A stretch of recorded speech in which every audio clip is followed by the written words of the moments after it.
They say blood makes you family, but love is a choice. In a house where grief never packed its bags, a woman walked in with nothing but kindness in her hands and patience in her heart. How are you, Nkiru? You better leave here now. Don't waste your time. I am not here to hurt you. I don't care. Leave. She came not to replace a mother, but to protect a child who had already learned how to hate. This is the story of a good stepmother who loved quietly, suffered deeply, and gave everything, even when it cost her more than she could bear. And this is the story of a wicked stepdaughter whose anger was not born from evil. How can I stop this? I hate this woman. She has come to take over my mother's space. I don't want her, never. The good stepmother and the wicked stepdaughter. When Adana married Mr. Okori, people said she was brave, not because he was rich, not because he was widowed, but because of Nkiro. Everyone knew Nkiro, the girl with the sharp tongue and eyes that looked like they were always judging you, the girl who had chased away 2 nannies in 1 year, the girl who still wore her late mother's memory like a weapon. She hates any woman who tries to replace her mother, they warned Adana. Adana only smiled softly and said, I am not here to replace anyone. She meant it. Adana entered that house quietly. No loud laughter, no rules shouted, no fake authority. She cooked meals she never forced anyone to eat. She cleaned without complaining. She greeted Nkiru every morning, even when Nkiru refused to answer. Sometimes Nkira would hiss, You're not my mother. Adana would reply gently, I know. That answer annoyed Nkiru more than anger ever could. Because how do you fight someone who refuses to fight back? Nkira was 16 and already full of rage.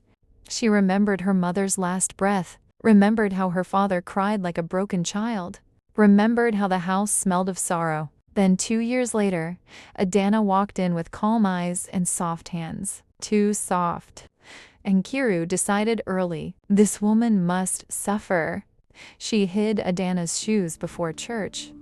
She poured salt into her tea. She tore her clothes and blamed rats. And every time, Adana took the blame quietly. When Mr. Okori asked, Why didn't you tell me? Adana would say, She's hurting. Pain speaks in ugly ways. That sentence planted something dangerous in Nkiru's heart. So she thinks she understands me? The day Adana lost her pregnancy, the house was silent. She had collapsed in the kitchen, blood soaking the floor like a confession. Mr. Okwir found her there, grabbed her in panic, and ran as though a lion were chasing him, running with all the strength his body could summon to save Adana and the baby as he rushed her to the hospital. Doctors spoke in low voices. The baby was gone. When they returned home, Adana didn't cry.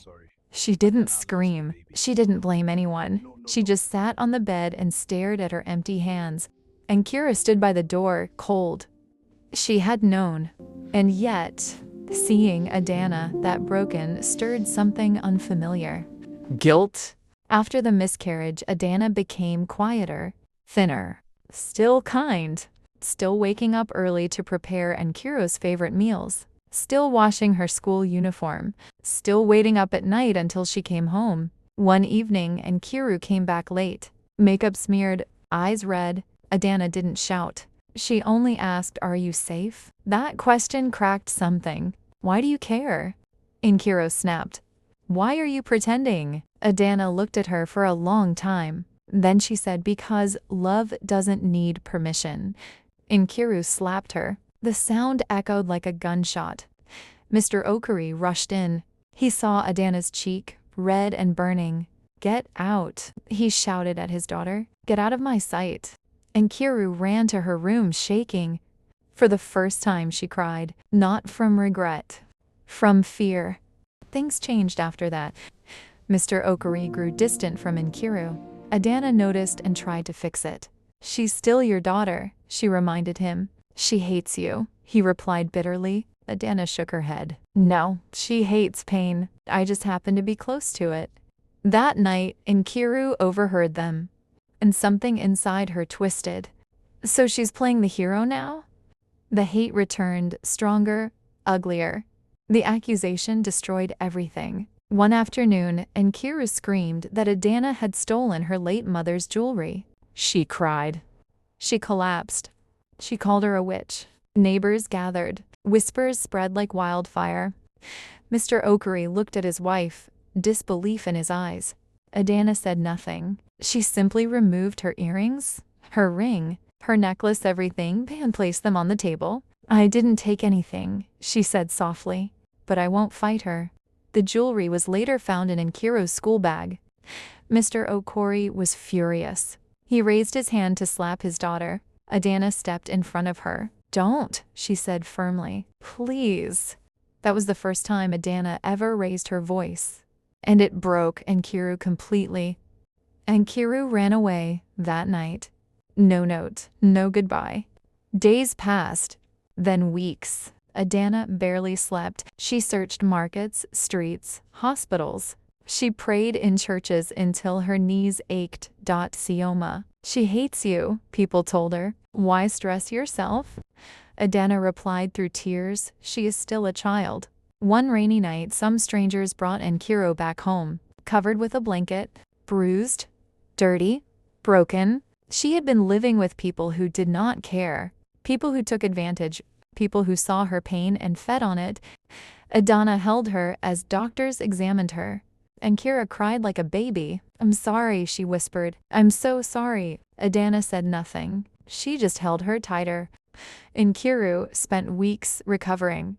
During that time, Adana never once reminded her of the past, never mentioned the lies, never spoke of the pregnancy. One night, Nkiru finally asked, "Why didn't you hate me?" Adana smiled sadly. "Because someone loved me when I didn't deserve it, and it saved my life."